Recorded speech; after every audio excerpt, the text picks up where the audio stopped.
ஆட்டோக்காரர் ஒரு கர்ப்பிணி பெண்ணை ஆட்டோல ஏத்திக்கிட்டு ஹாஸ்பிட்டலுக்கு போறாங்க. பெரிய மழை பெஞ்சுக்கிட்டு இருக்கு. அப்ப அவர்கிட்ட இருந்த அந்த கொடைய அந்த கர்ப்பிணி பெண்ணை கிட்ட கொடுத்துட்டு இதை எடுத்துக்கிட்டு போமா அப்படின்னு சொல்றாங்க. அப்ப அந்த பொண்ணு சொல்றாங்க, ஆனா இது எப்படி நான் உங்ககிட்ட நான் திருப்பி கொடுக்கறது? அதுக்கு அந்த ஆட்டோக்காரர் சொல்றாரு, வேற யாருக்காவது தேவைப்படுறவங்களுக்கு கொடுத்துருமா அப்படின்னு சொல்லிட்டு அவர் போயிடுறாரு.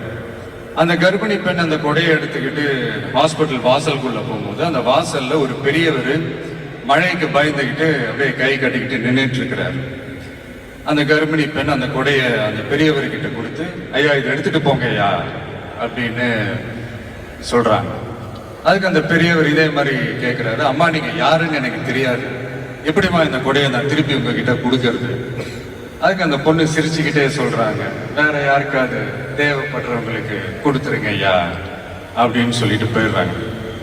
உடனே அந்த பெரியவர் கொடையை எடுத்துக்கிட்டு பஸ் ஸ்டாப்புக்கு வர்றாரு. பஸ் வருது, ஏறி போகும்போது அங்க பாக்குறாங்க ஒரு பூக்கார அம்மா பூவை வச்சுக்கிட்டு ஒரு அட்டையை இப்படி மழைக்காக பிடிச்சிக்கிட்டு உட்கார்ந்துட்டு இருக்கிறாங்க. பெரியவர் போய் அந்த கொடையை அந்த பூக்கார அம்மா கிட்ட கொடுத்துட்டு அவர் பஸ் ஏறி போயிடுறாரு.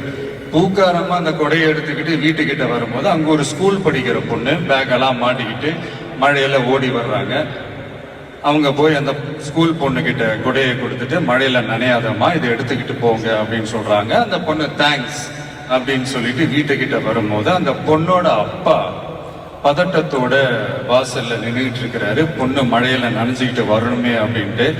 அந்த அப்பா வேற யாரும் இல்லை, அந்த ஆட்டோக்காரர்.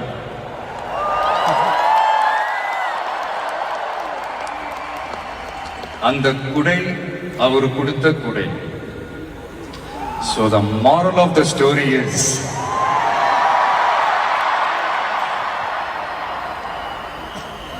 முடிஞ்ச